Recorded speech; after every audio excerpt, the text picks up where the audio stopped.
Muito bem. Então, por favor, preste atenção. Nessas alturas do nosso curso de Contabilidade Geral Avançada, é importante você já tomar conhecimento da funcionalidade da nova lei tributária, que agora entrou em definitivo, a partir de 1º de janeiro de 2015. Então, é a Lei 12.973 de 2014, podemos chamá-lo de regime tributário definitivo, porque vocês vivenciaram até agora o chamado regime tributário transitório, lembra-se? Muito bem.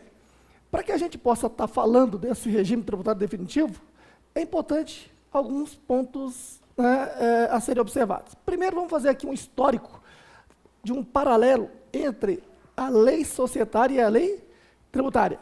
E, em seguida, vamos fazer uma pequena revisão da lei societária, uma pequena revisão da lei tributária, para que a gente possa entrar nas novidades. Tá ok? Então, primeiramente, então, o histórico. Veja, a lei societária é a lei das SAs aplicável às demais sociedades, não é assim? Então, nós temos aqui a lei 6.404, que é o quê? A lei que trata da contabilidade brasileira. Vou colocar assim, contabilidade brasileira. Lei 6.404 de 76, que está em vigor desde 78 até agora, 2007. E, a partir de 2007, aliás, a partir de 2008, então, nós migramos para a contabilidade internacional.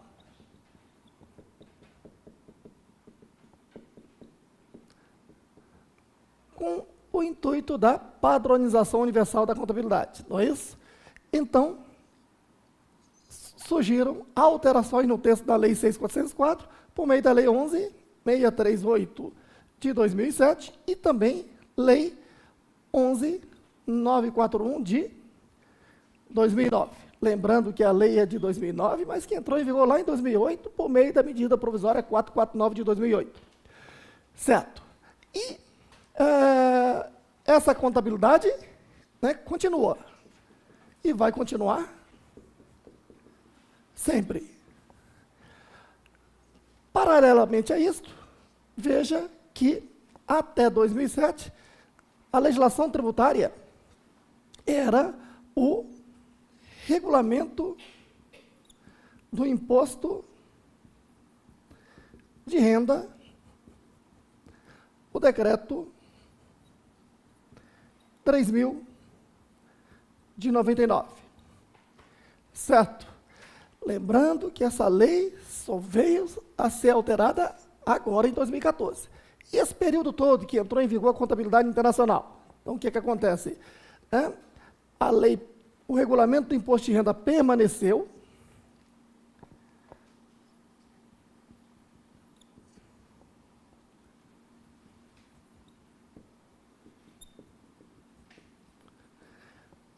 Com o decreto 3.000 de 99. Só que esse período é um período de transição. Como assim? A contabilidade internacional traz novas receitas e novas despesas. Qual o tratamento a ser dado?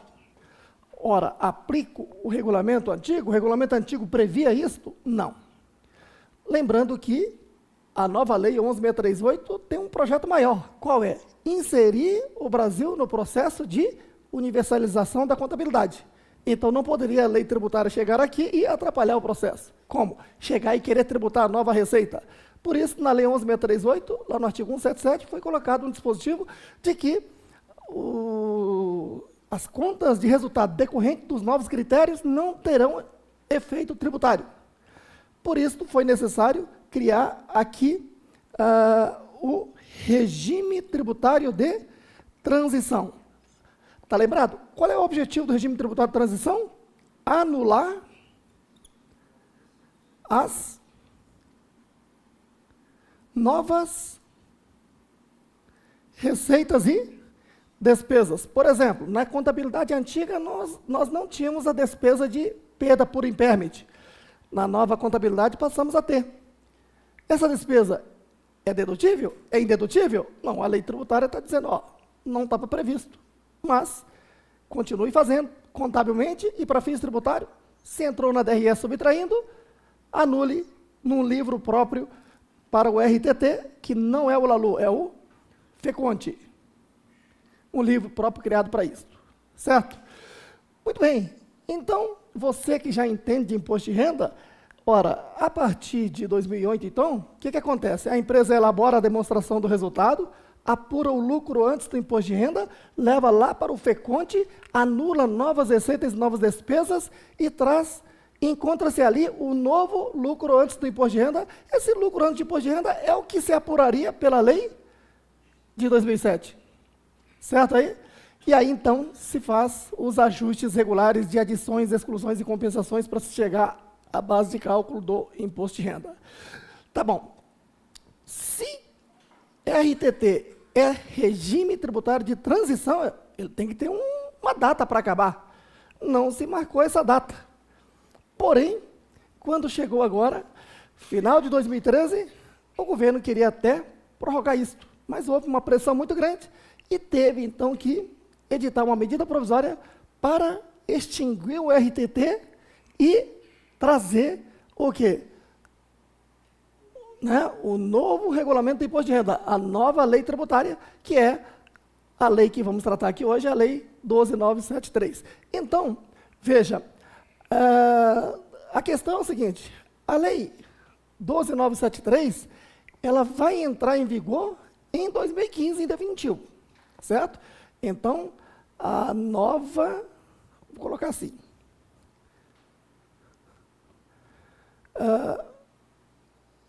regime tributário definitivo, que é a nova lei tributária. Ela vai entrar em vigor a partir de 1º de janeiro de 2015, certo? E esta lei vai atingir quais empresas? As tributadas pelo lucro presumido, lucro real e lucro arbitrado. Simples Nacional não foi atingido em nada. Certo aí? Muito bem. Agora, detalhe importante é que, opcionalmente,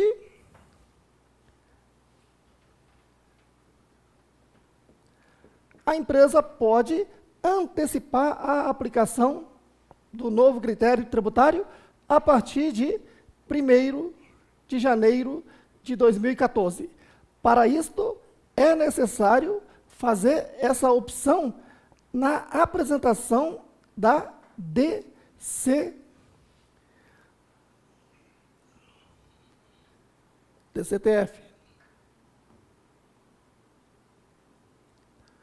A DCTF, de competência maio, que deverá ser entregue até o dia 8/8 de 2014.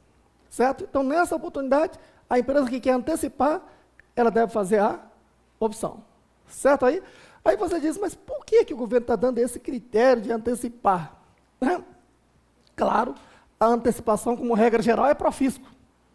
Se a antecipação é pró-fisco, não é, do ponto de vista do contribuinte, não é nada interessante ficar antecipando. Só em alguns casos mesmo, fazendo o cálculo, se valer a pena, em termos de economia tributária, a empresa deve fazer antecipação, certo? Agora, essa questão de a lei só entrar em vigor a partir de 2015 é para obedecer os princípios constitucionais, porque, ainda que a medida provisória seja lá de 2013, 12 de novembro de 2013, ela foi convertida em lei somente agora em abril de 2014. Só que a Constituição diz o quê? Que ela tem que obedecer o princípio da anterioridade da lei, da publicação da lei. Quer dizer, a lei foi publicada em 2014, então tem que entrar em vigor lá em 2015, certo? O legislador está sendo espertinho de colocar essa opção, porque se o contribuinte quiser, ele faz a opção. E claro que o contribuinte tem que ser inteligente e fazer a opção se valer a pena do ponto de vista tributário. né? Depois não vai chorar, você que fez a opção. Certo aí? Outro detalhe importante é que o fato de colocar em vigor, né, só lá em 2015, significa dizer que as empresas vão ter um ano para fazer o quê? A preparação para a nova lei tributária. E a nova lei tributária vem com muita exigência mesmo, tá? É um alto padrão de contabilização e de ajuste tributário, certo? Então, com isto, se vê o quê? A valorização da profissão contábil, a valorização da profissão tributária, né? Porque só vão ficar no mercado os conhecedores, os que sabem mais ou menos, ou estudam ou saem fora. Porque não tem como, no novo universo tributário, a pessoa dizer, não, sou um profissional de contabilidade que conheço mais ou menos. Não, sou um profissional tributário que conheço mais ou menos. Não, ambos têm que conhecer tanto de direito tributário como de contabilidade muito bem. Certo aí? Muito bem. Então, feito esse histórico, não perca isso da sua mente, legislação societária, até 2007, era uma contabilidade única, exclusivamente brasileira. A partir de 2008, migramos para a contabilidade internacional. Certo aí? E já veremos, né, por meio de uma revisão, como é que isso está funcionando. A legislação tributária, até 2007, era a lei antiga, né? Entrou em vigor a contabilidade internacional, mas a lei antiga permaneceu. Aí o que fazer com as novas receitas e despesas? Anulá-los, por meio do regime tributário de transição, ou seja, até que saia uma lei nova, essas novas receitas e novas despesas não terão efeito tributário, têm que ser anulados no FECONTE ou FCONTE, um livro que está sendo extinto ou foi já extinto, certo? Para os profissionais, aqui eu já antecipo. O último FECONTE a ser escriturado foi o de 2013, entregue agora em 30 de junho de 2014, certo? Aí você diz, mas e o RTT vai vigorar até quando? O RTT vai vigorar até 2014 para as empresas que não optarão pela antecipação. Aí você diz, tá bom, mas se vai antecipar para 2014, corrigindo, se em 2014 ainda está em vigor o RTT, porque o definitivo é só a partir de 2015, onde ajustá-lo se o FECONTE foi extinto em 2013? Né? Na verdade, aqui em 2014, tá, nós temos a instituição de um novo livro, que é a ECF. Dentro do ECF, a empresa vai fazer o RTT, último RTT, que é o de 2014, certo aí? Mas, se fosse ECF criado só para fazer a última neutralidade tributária, não haveria necessidade de criar o ECF. O ECF foi criado numa visão muito maior. Qual é? Dentro do ECF, nós teremos vários apartamentos, por assim dizer. Né? Ou seja, lembra-se do LALU, que é o livro fiscal? Né? LALU vai estar aqui inserido, certo? É o chamado LALU digital. Tá? Então, o LALU vai estar aqui. Está lembrado que no LALU se calculava tanto contribuição social como imposto de renda? Agora não. LALU é para imposto de renda. É um bloco aqui dentro do ECF. E aqui dentro vai ter o LACIX, que é para contribuição social sobre o lucro. Certo aí? E lembra-se que nós tínhamos que preparar a declaração do imposto de renda de 2013 e apresentar até 30 de junho de 2014? A DIPJ também, ela fica extinta, porque a DIPJ vai estar inserida onde? Como sendo um bloco dentro do ECF, certo?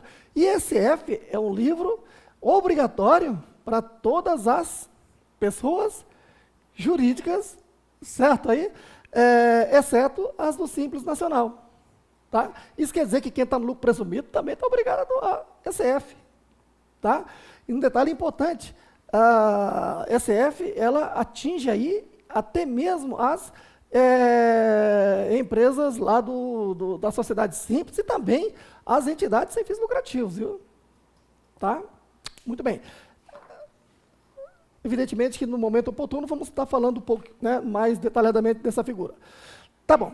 Então, feito esse histórico, vamos recordar um pouquinho da legislação societária, né, como é que ela está funcionando em definitivo, e em seguida vamos também recordar um pouquinho da legislação tributária para que a gente possa entrar nas novidades. Tá ok? Seguindo, revisão. Vamos fazer então agora uma rápida revisão, pela última vez, né, porque já neste curso falei por várias vezes, eu vou cortar muita coisa do que eu já falei, vou direto só no que interessa, tá ok? Para que daqui por diante eu possa estar só cobrando, considerando que tudo isso já vai estar consolidado na sua cabeça. Então, veja, uma rápida revisão sobre a legislação societária, a lei das SAs aplicável às demais sociedades, e o processo de convergência da contabilidade brasileira para a contabilidade internacional, a contabilidade do IASB. Então, vamos lá. Primeiro, nós tínhamos uma contabilidade formal, né, que vigorou até quando? Até 31/12/2007, certo? Então, nós tínhamos aí o antigo Decreto-Lei 2627 de 15 de setembro de 1940, que era a famosa Lei das SAs aplicável às demais sociedades. E o país reivindicava mudanças, e 36 anos depois, então veio a Lei 6.404 de 76, que entrou em vigor a partir de 1 de 78. Então, teve um ano para as pessoas se adaptarem à nova lei. Tá bom. A contabilidade, até então, funcionava de que forma? Muito simples. Contabilidade formal, por força de norma jurídica. Então, tudo que eu tinha que fazer, levantar balanço, calcular uma reserva, um dividendo e etc., eu só tinha que me preocupar de buscar lá na lei todos os procedimentos de contabilizar, classificar, avaliar e demonstrar. Certo? Então, era uma contabilidade até mais fácil. Muito bem. Por quê? Porque não exigia julgamento do contabilista, bastava ele obedecer às normas. Tá ok? Mas era uma contabilidade única, exclusivamente o quê? Brasileira. Imagine, então, se cada país tem uma lei sobre a sua contabilidade, num mundo globalizado, onde a economia funciona em blocos, então as empresas ficam, né, com dificuldade de se relacionar em termos de negócio com outras empresas de outros países. E aí, então, a necessidade de o mundo convergir para uma contabilidade com um padrão só. Então, né, começa a nascer a figura da contabilidade internacional. Então, como é que funciona a contabilidade internacional?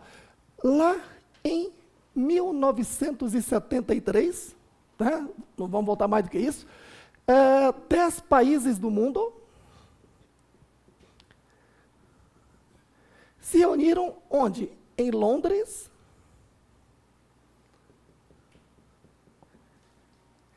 e lá criaram um órgão chamado IASC, com o propósito de que os cientistas contábeis ali fariam estudos sobre o patrimônio das empresas e criariam normas técnicas, princípios contábeis, as chamadas normas IAS. Certo aí? E muitas normas IAS estão em vigor ainda hoje. Tá ok? E, posteriormente, então, lá em 2001, foi necessário, pela migração de muito mais países, aqui ao IASC, então, avançar e evoluíram esse órgão para IASB, que a partir de então passa a emitir norma chamada IFRS. Conclusão: normas internacionais de contabilidade são normas IAS mais normas IFRS. Então, isto aqui é contabilidade internacional. Então você já sabe, falou-se em contabilidade internacional, o órgão que emite essas normas está onde? Em Londres, né? Hoje é o órgão o quê? IASB, que emite norma IFRS, mas normas antigas IAS, muitas estão em vigor também. Tá ok? E aí, quer dizer o quê? Que nós temos aqui no centro o IFRS. Claro que se inclui aqui o IAS. Né? E a ideia é que na globalização, né, todos os países migrem para esse padrão internacional. Não quer dizer necessariamente que seja uma contabilidade melhor. Quer dizer que é uma contabilidade o quê? que padroniza os procedimentos. Tá ok? De forma que um balanço levantado aqui no Brasil, que já é contabilidade internacional, é totalmente compreensível por uma empresa japonesa, por exemplo, que também já convergiu. Certo? Muito bem. Então, aqui, né, o Brasil, a Argentina, Japão, né, e outros países vão viver em harmonia porque estão usando o mesmo padrão de contabilidade, certo? E aí, então, o que acontece? A Lei 6.404 era uma contabilidade que copiou a contabilidade americana, mas no tempo foi se adequando somente o quê? À realidade, à necessidade e peculiaridade brasileira. E aí, então, foi necessário fazer uma alteração nesta lei. Né? Então, surge a aprovação do projeto de lei 3741, que transformou-se na Lei 11.638 de 2007. Então, ela já entra em vigor a partir do dia 1º de janeiro de 2008. Certo aí? Essa norma é lá do dia 28 de dezembro de 2007, mas já entra em vigor 3 dias depois. Tá ok? E ela, por si só, não internacionaliza a contabilidade brasileira.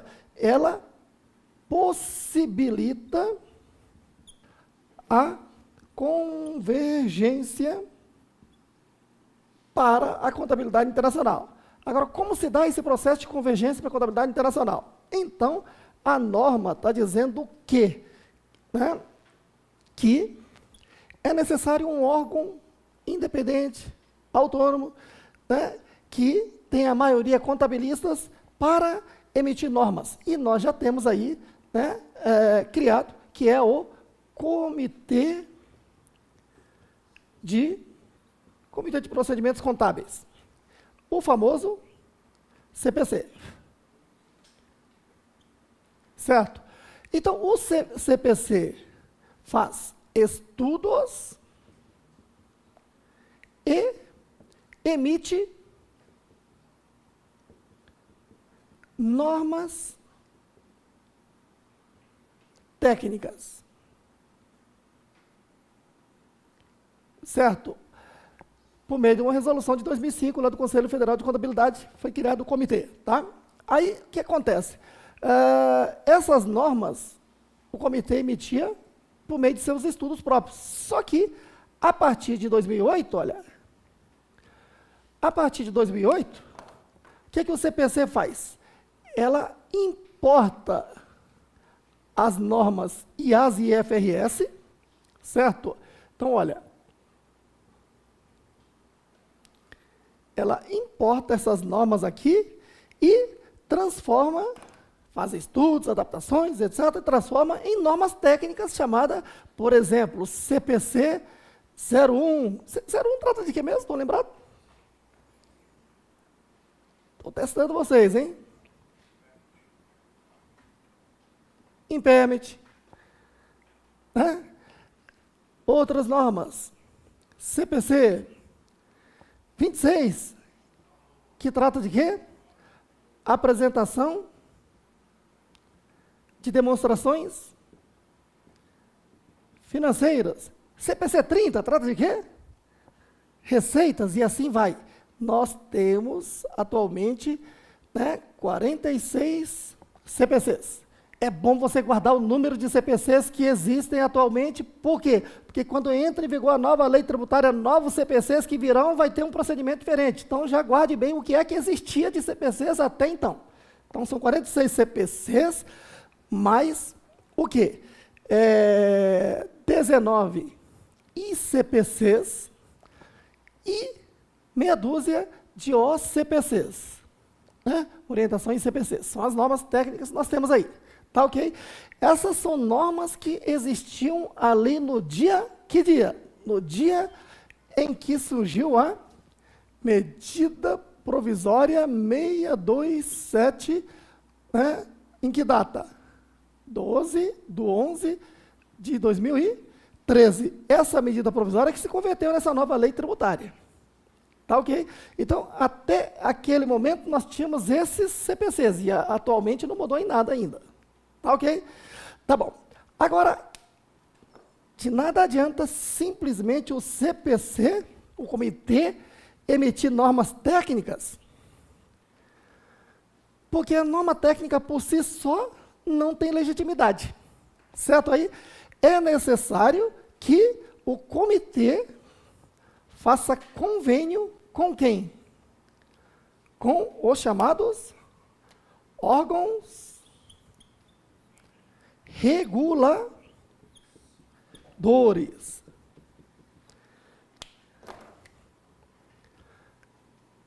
Então, aqui o convênio CPC com órgãos reguladores. E aí o que acontece? Quais são os órgãos reguladores? Nós temos a Comissão de Valores Mobiliários, que regula quais tipos de empresas? As companhias abertas. Então, por exemplo, CPC 01 já está o quê? Aprovado, não está? E a CVM, por meio de uma instrução normativa ou por uma deliberação, digamos, aprovou o CPC 01. Significa dizer que os contabilistas de companhias abertas terão que obrigatoriamente obedecer ao CPC 01. Um detalhe importante é que o profissional contabilista, na prática, ele não pode ficar preso só ao CPC. Ele tem que ir no número da resolução, ou instrução normativa, ou deliberação, para saber se a CVM adotou integralmente o CPC 01, porque não é obrigado a adotar integralmente, pode ser parcial. Certo aí? Por isso é que para você ter a segurança da aplicação das normas, vá lá para a norma da CVM, que aprovou o CPC 01 e o aplique. É mais seguro do que você ficar aplicando só o CPC 01, porque sabe-se lá se foi adotado por inteiro. Estão entendendo o raciocínio? Tá bom. Nesse segmento, Banco Central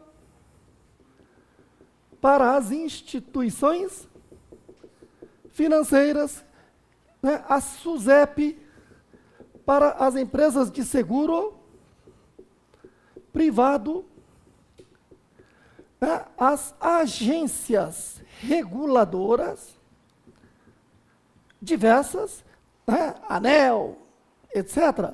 Tá? Agora, um detalhe importante. Se você é contabilista de uma agência reguladora, né, as agências reguladoras têm normas próprias, certo? E muitas das vezes ela não está nem aí com norma CPC e fica criando norma própria. Você tem que obedecer a norma do CPC ou a norma da agência? A norma da agência. Certo aí? Agora, o Conselho Federal de Contabilidade, nesse caso, tem que lidar com a agência, que está normatizando em desacordo com a norma, né, que o Brasil acordou internacionalmente. Porque existe, né, um memorando em que o Brasil diz o quê? O Brasil assinou com o IASB, dizendo que nós, né, vamos convergir integralmente para a contabilidade internacional. Certo aí? Mas, lembre-se, você é o profissional contabilista. O seu setor tem, né, uma agência reguladora. Né? A regulagem daquele órgão é que você vai obedecer. Certo aí? Muito bem. E, claro, você é um bom profissional de contabilidade, em nota explicativa, você pode fazer suas críticas, dizendo, não, estou obedecendo a norma da ANEEL, porque a ANEEL baixou a norma número tal, mas ela contraria o CPC tal. Pode, sem problema nenhum. E deve. Né? Muito bem. Que mais? Conselho Federal de Contabilidade. Ou seja, Conselho Federal de Contabilidade é o órgão que fiscaliza a profissão contábil, mas é um órgão regulador também. Então, o que acontece? Contabilista de uma sociedade limitada, ela não dá a nenhum órgão regulador, então ela vai obedecer, né, as normas do Conselho Federal de Contabilidade, que é muito mais fácil, porque a norma do Conselho Federal de Contabilidade aprovou todos os CPCs, certo? Mesmo porque o Conselho Federal de Contabilidade, né, é membro, né, do próprio comitê, certo? Então, ter mais empresas. Bom, e aí, então, lembre-se que, a partir daqui, então, com o advento da Lei 11.638, né, e depois, com a Lei 11.941, de 2009, que é a Convenção da Medida Provisória 449, não há mais a necessidade no Brasil do Congresso Nacional, certo? Já temos leis suficientes no campo contábil aprovado pelo Congresso Nacional. Daqui por diante, então, a contabilidade brasileira segue as normas dos órgãos reguladores e os órgãos reguladores adotam o quê? As normas CPCs, que são as normas internacionais aqui importadas. Com isso, então, o Brasil está convergido para a contabilidade internacional. Lembrando que o processo de convergência contábil internacional no Brasil aconteceu no período de 2008 a 2010. Certo aí? Muito bem. E se nós tivermos uma situação aqui não prevista? Por exemplo, provisões do ativo. A norma internacional não prevê, né? Mas nós tínhamos aí a provisão para crédito de liquidação duvidosa. Com base na média de perda dos últimos tempos, considerávamos uma provável perda futura e, para atender o princípio da prudência, então reconhecemos aquela provável perda. Portanto, perda estimada, não é isso? Norma IFRS não admite perda estimada, e sim perda o quê? Efetiva. Certo aí? Então, o Brasil, né, nesse caso, está preparando, né, uma norma a ser encaminhada ao IFRS. Como é que é isso? Funciona assim: qualquer país do mundo hoje que convergiu para a contabilidade internacional, né, ela não pode criar normas próprias. Ela cria essa norma, primeiro encaminha para onde? Para o IASB, IASB faz estudos e transforma numa norma o quê? IFRS, e só depois ela importa, né, por meio de um comitê para poder entrar nesse processo. Todos entenderam o raciocínio aí? Alguma dúvida? Vamos passar para frente então.